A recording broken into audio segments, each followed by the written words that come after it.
meeshaa wayinu se yemenani ani gagur أيوة مالك فدان ميشا بريكوتين نبته ميشان كان كيا ميشان كان كياتي مش كان بيجال قال أنا بيكو كواب جنات في قط كنا جنان إيسدي من ماله ساعتين اللي جنات كه أنا قال لي دباسو فين ده ما نيجي رزلان ساعتين نتجه كساعة جنات جه لو جينا جه كويس ما هو أكلت تلتل مالو لا قلنا ما زبدار مالي ده مالت تلتلنا كده أنت مالت سافر رفتم ما سافر رفته mana kee dhufe kama maal sababee dhufe maal mana kee dhufe yeroo mana gadhiisatti dhuftaati yeroo nan gadhiise keessaa bahe gadhiise kee ba'uu feenaa mata mataatiin keessaa baate deema meeshaa hundi yeroo keessaa yaa kii waan meeshaa dhageeffadhu waan meeshaa jedhamu burcuqoo takkiitti fuutee mana kana keessaa baatu afaan oromoo sitti mee jira birri keetiin bittee burcuqoo tokkotti burcuqoo takkiitti fuutee mana keessaa baatu mataa keetiin ba'uu feetaame yoo feete daa'ima tanallee naa dhiiftee deemoo feete daa'imas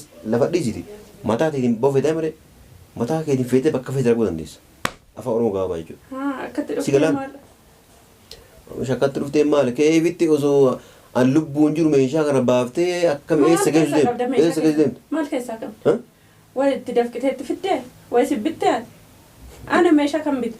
Ana kan itti dafqa kootiin bitu? Amaariif akkas jedhamu jiru. Amaariif akkas jedhamu jiru? Amaariif miti kan dubbachaa jiru Oromiffaa. Afaanummaa Oromoo. Assalamualaikum warahmatullahi wabarakatuh. Ashama harka fuuni kabajamtootaa fi hordoftoota keenya akkam jirtan baga jiraattan isin jenna. Bakka isin jirtan hundi nageenya keessan isinii haa baay'atu isin jenna kabajamtootaaf hordoftoota keenya.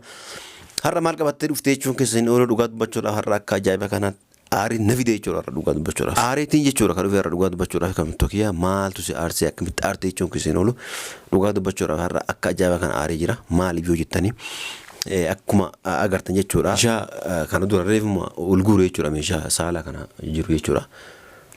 Ammuma ol guuree aarima saniin jechuudha kaameraa kana waraabuuf dirqame jechuudha kan tokkiyaa. Bakka ani jiretti guyyaa lamaan kan amma nan bulle bakka bulle sanii dhufee ol jedhu mana ol galu jechuudha meeshaan majlisni kun guutuun shaantaan akkasuma guutuun isaa saalaa jira jechuudha akkuma jiru saala gagguuramee gadi jira jechuudha abdii illee itti dawalee manatti na eegi jedhanii ture yoo akkana jedhuun caaltu akkana yaani meeshaa gagguuruuf yaani gagguurtee isii deemuuf taatu dhoorgee maal naan jire jechuudha dhugaa dubbachuudhaaf baay'ee tokko nama aarsa isiin illee tokkoffaa wanni meeshaa isii gagguurse maali lammaffaa ammoo innummaan sun erga isiin gagguurte wannummaan isii kadhatee isii waliin cinqamee mataan isa dhukkubee isii dhorgu maali isiin tunumee meeshaa kana eessa fiduu eessuma abbaa isii fiduu fi meeshaa kana mana kana gagguurte ana waan biraan barbaadu jechuudha kan tokko dhugaa dubbachuudhaan namni keenya kun kabajan beeku dhugaa ni kabajeen akka ajaa'ibaa kabajeen jechuudha bakka ani jirritti hojiirra ooltee kotota manaa gagguurtee bakka isin dhaquuf deemtu hin beeku jechuudha ammallee waan isin dhiiftee fi yookaan waawee addee dhiifteefu yookaan immoo adeemsantuu orgisiiseefu ani waan irraa beekuun qabu jechuudha kan tokkiya namni waloluu dhuma jiru akkuma agartan walollee jirra dhugaadha walollee jirra waraqaa isiillee yaani biintee isii afutti kennee jira jechuudha. Maaliif akka wanni biinteef illee akka isiin sanii olii gad deemtee qismiirra mana poolis xaabiyaarra iddoo garaagaraarra deemtee maqaa ittiin nan balleessine yookaan immoo waan garaagaraa wannaan hin jenneefiin waraqaa samii biintee jechuudha akkanaan illee kennuuf wallaalee osoo hin taane saniif biintee jechuudha kan tokkiyaa isiin ammoo akkas goonaan meeshaa manaa gagguurattee akkas maarree yaani wanni akkanaa kun dhugaa dubbachuudhaaf osoo waan akkanatti hin himin waan akkana kana dalaydee jechuudha kanaafuu rabbi isii qabee jira mush anallee miti anillee argeeti miti meeshaa kana ol deebisee jechuudha rabbumatu isii qabe dhugaa dubbachuudhaaf wanni kun inuma afaan gogaa miti asirra naa feesisa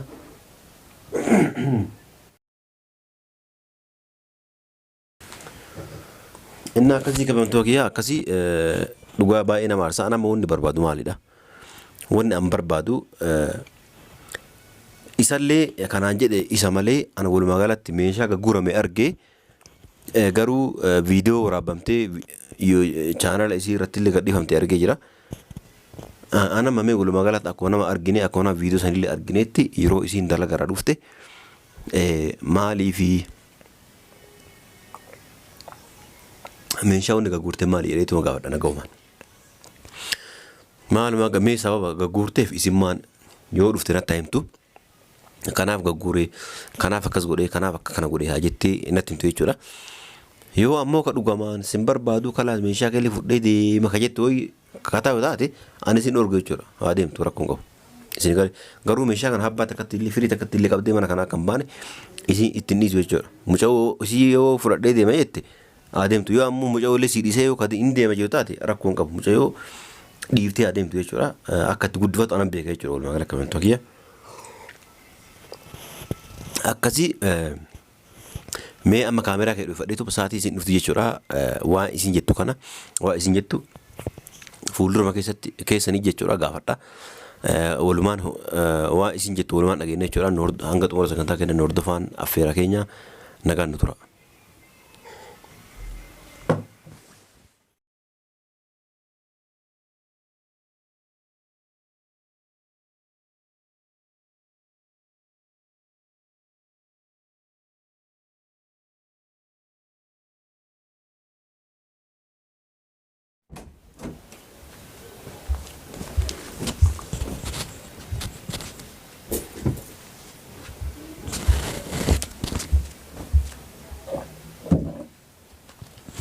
meeshaa eenyu ol dachaase naan ol dachaaste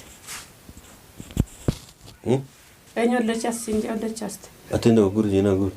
meeshaan kan kiyyaa guuruuf ol deebisuu ol kan qaban maaltu eenyu gaafattee ol deebiste meemma Ati maal gurgurte? ani meeshaa gurgurachuuf hin gadi guure meeshaa gurguruuf hin gadi guure maaltu ol deebisiin jeesi Gurgure. Sababni gurgurtummaa.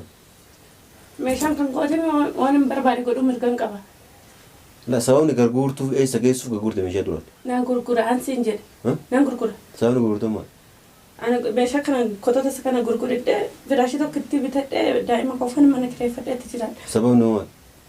sababni maali mana naa gadhiisin jennaati kala saniifatumaa walirraa hin qabnu mana kana barbaadutti jiraadhu barbaadu akka barbaade godhe ani manni xiqqoon ishee daa'ima kiyya faana nagaa Meeshaa wayinu se yemennaani ani gurgure. yoo maal gaafadhaan meeshaa birrii kootiin hin bite meeshaan kan kiyya meeshaan kan kiyyaati mishkana bicha algaa yanaa hiikuu qabaa wajjinatti dhufee qoxiqqoonaan jennaan dhiisee deeme malee sa'aatiin illee wajjinatti ka'e algaallee gadi baasuuf hin deeman Maani kirra silaa? sa'aatiin natti ga'e egaa sa'a wajjinatti ga'e Saa hojii nagga'e. Qo'atis ammaafuu akkanatti xalxal maal ilaa gonnummaan si godharu maal jedhan? maaltu xalxalna godhe ati maaltu si hafee dhuftemu Maal safee dhufte? Mana kee dhufe kama? Maal safee dhufe maal? mana kiyya dhufe yeroo mana gadhiisetti dhuftaate yeroo gadhiise keessaa ba'e Gadhiisi kee ba'uuf eenaa mataatiin keessaa baate deema. meeshaa kun hundi yeroo keessa Yaa kii waan meeshaa dhageeffadhu waan meeshaa jedhamu burcuqoo takkiitti fuutee mana kana keessaa baatu. Afaan Oromoo sitti mee jira. birrii keetiin bittee burcuqa tokkotti Burcuqoo takkiitti fuutee mana keessaa baatu. Mataa keetiin ba'uu feetame yoo feete daa'ima tanallee naa dhiiftee deemuu feete daa'ima lafa dhiisiti. Mataa keetiin ba'uu feetame mataa keetiin feetee bakka feete arguu dandeessa. Afaan Oromoo gabaabaa jechuudha. akkatti Sigalaan. Shakkatti dhuftee maal keefitti osoo an lubbuun jiru meeshaa kana baaftee akkam eessa geessu deemtu? Eessa geessu deemtu? maal keessaa qabda way itti dafqitee itti fiddee way si bittee ana meeshaa kan bite ana kan itti dafqa kootiin bite Amaariif akkas jedhamu hin jiru. amaariif akkas jedhamu amaariif miti kan dubbachaa oromiffa Afaanummaa Oromoo akkas jedhamu hin jiru ta'u. Akkas beektaa mire. Keefitti meetummaan sammummaan kun yoo ani sammummaan kun sin dalagmu yoo meeshaa mana gurgurtee akkanatti shaantaaf kana kana gurgurtee akkanatti biraawwannaa jettu kana atummaan tunu eessa deemuu deemtu jira. mana kireeffachuuf hin jedhe mana xiqqishoo kireeffadhee daa'ima qofaan firaashii tokko bitadhee akkasitti nagaan jiraatu. Akkasii mire meeshaa kana guutuu dhiifteeti maallaqa ni qabdaati deemiiti mana kireeffattee maallaqa situ naa kenne firaashii tokko bitattee itti galuu dandeessa rakkoon qabu san sin dhoorgine. sinnaa kenne maallaqa sinnaa kenne Dalagaan jirtu ka dalagaa sun ka'innu. maal sagalche kan Kalaas kama dalagaa san hin bitattare asii ammoo arralee taanaan borulee taanaan sitti maadhagina geettame. Qalaas takkitti fuutee mana kana boon dandeessu huccuu kan kee waan uffattu fudhattee eenyuun na dhawwa anas dhorka. maal keessaa qabdan na Dhageeffadhu bakka ati meeshaa kana guurtee geessus arga illee boolla ati hantuutaa ati seeneeti mormaan keessirraa muree dhaal saree kennu afaan Oromoo qaba. Kan beektaa akkuma morma namaa kuttee saree kennitu jirtu. Tawaan guyyama san laalla afaan Oromoo. Guyyuma sana laalla. Amma yoo nan baasee fuuldura keetti hin gurguriin. Aadaa ajjitu si kadhatee miilas jigee rabbiin sotaan ol deebisiin jennaafi yoo gabbaatee guyyaa na bulti yoo an dubartii ta ajaa'iba sana mana kana fidee manuma kana fidee mana kanatti hin galchiin Ani ilma namaati miti. Afaan Oromoo. Tokko miti kudhan fidadhu. Kudhan fidii toon naqetti wajjin ta'a. Kalas meeshaa garlee garuu Ani immoo si biraa taanaan murtaa'aa ta'ee akka barbaade ta'ee. Kala akka feetee jiraadhu garuu meeshaa kana abbaa takkitti mana keenya keessa akka tunne amma cimsisitti himan afaan Oromoo. Edaa meeshaa korratti fuudhu. Yaa namni manaa baay'ee isin jedhi jira. Namni baay'ee isin jedhi jira. Ofii ani kuuftee utaaluu jirtaa malee jaruma amma si gorsanii akkana si dabalanii halkanii guyyaa si honnaa godhan san bira deemi malee meeshaa tan abbaa takkitti fuute mana kana keessa akka hin baane ammallee irra deebi'ee sitti hima. Ba'uu feetaa meeshaa fuuteen baatu qaama keetiin bahiitii maallaqa ni qabda. Firaashi bitadhuutii mana kireeffadhu akka feetee jiraadhu san sin dhorgoon. Afaan Oromoo gaafa. Maal si galchee ati meeshaa korra? Nafana bitteetta guyyaa sana. Way nafana bittee? La kuufa kana dhageeffadhu kuufa kana kuuftee akkana si yaani fincaana deemtu kana guyyaa funyaanii si booqartu. Guyyaa ammoo miila kana jiidee rabbii sodaadhuuti. Rabbii sodaadhuuti. Dhageeffadhu rabbii sodaadhu mana kana onna deebisii jettu dhufa. Gara takkallee akka dhana dhibbaan dhibba hin beekalle inni. Gara takka ofuma zoortee tum akka re'ee martoon qabdee akkasumas deebitu hin beekan. Gara takka akka nan. Simiila jalatti jiguurra of ajjeesu naa wayyu. Akkasii miree guyyaa of ajjeesu san laallaati. Haya walumaa galatti. Alhamdulillah sumarraa yoo kadhe ganaa si jala miila jalatti si jiga. Dhageeffadhu adiin dun bara anaa kana yookaan anaa adda baane yookaan inni na dhiisee jira dubartii akii argatu jettee addaami. Ani akii si miti si'a 15 deebitu yaani argachuu nama danda'u. Sa'aatii kana fidee amma nama si bira kaa'uu danda'u wajjin. Yoomu kana yaani shakin sitti mee jira. Atuma akka waan namatti gootee nama naannessu yoo wallaa. Sun sin galchu. Itti godhee waan fedhe fidee almuhimmi maal hawwanni barbaadu ati yoo kuuftee manaa baate tama biraa tama yaani bultiif na tolaaleetuma. Kan teessiste si qallabdu sana. Gowwaa akka kooti. Ishii fidetta gowwaa akka kooti. Amma ka'ii bahi kan meeshaarraa. Meeshaa maali? Ka'iitti gadi bahi. Maal walirraa qabnaa amma manatti galtee ollaa teessa. Maalirraa qabnaa? Maalirraa qabnaa? Waraqaa kenniteemi. Kanaaf atiifan maan akka tokko keessa taa'uu hin dandeenyu qabee. Eenyu si jedhu hin dandeenyu?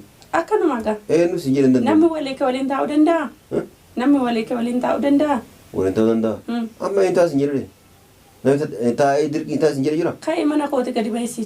Sababa yaani si miree namni mana kireeffatu walii gafi fiigaa roga. Gadhiisee hin jiru gama. Amma gadhiisuuf ka'e bahi.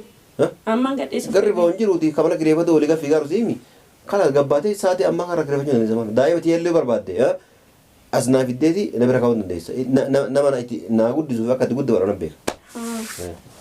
Yookiin ati gurguratte qumaaraan taphatta. Kasanii sin galchu yoo gurguree dhiisee waan fedhe godhee. Yeroo guddate sarraatanya mana keessatti godhatte. Akka fedhe yoo godhe sun daa'ima kiyya sin galchu. Daa'ima kiyya akka barbaadetti guddifachuu kan danda'u ana malee si miti. Kanaafuu. Iskiin argina akka itti guddifattu. Ba'uu dandeessaa kana. Ati bahee ka'iiti. Ka'i bahee anama daa'ima koo deemee fidedha ka'i bahee. Afaan Oromoo ka beekuun si himee jiraati. Daa'ima guddisuu dandeessa amma ilaali. Filannoo lama sii kaan. Hin guddifadhaa amma booda isatti illee kilmaan godhuu. Poolis xaabiyaa dhaqeellee isatti illee dubbadhuu daa'ima ta'e kophaa kiyya guddifadhoo jette ulaa ulfinsi jalaa bana baateeti akka fe'ii ta'uu dandeessa. Hin danda'uu booda jijjiigadhoo jette mucooti onnaa fuutee asnaa keettee bakka fe'ii dhaquu dandeessa. Fe'ii Itoophiyaa galtee fe'ii akka fe'ii ta'uu dandeessa. Edaa akkasii hojii kana kan qabu abdiidha. Abdii yeroo sana otoo fudhadhee deemeeti xaaxaan kun hunduu. Siif abdii illee hin beeku. Siif abdii illee yoo fedhe dhageef siif abdii illee yoo fedhe samii seenaa. Wanna galchuun jiru. Atu samii seentaati nama narrabsiinu. Maal nama narrabsiinu? Kalas deemree as dhaabatee inni. Abdiin akkana deebisiisetti dhufee hafuudha. Akka yeroo sana nama. Abdii maal abdii abdii illee beeku. Namni tokko dhufee meeshaa kee namni tokko dhufee mana kana harkaan tuquu hin danda'u. Meeshaa sibbitee yoo meeshaa koo meeshaa kiyya jedha. Kiyya maaltu kan kee godhe? Maal qabdaasi? Waa takka wanti qabdu hin jiru. Takka waa takka amma isaantii takka hin qabdu.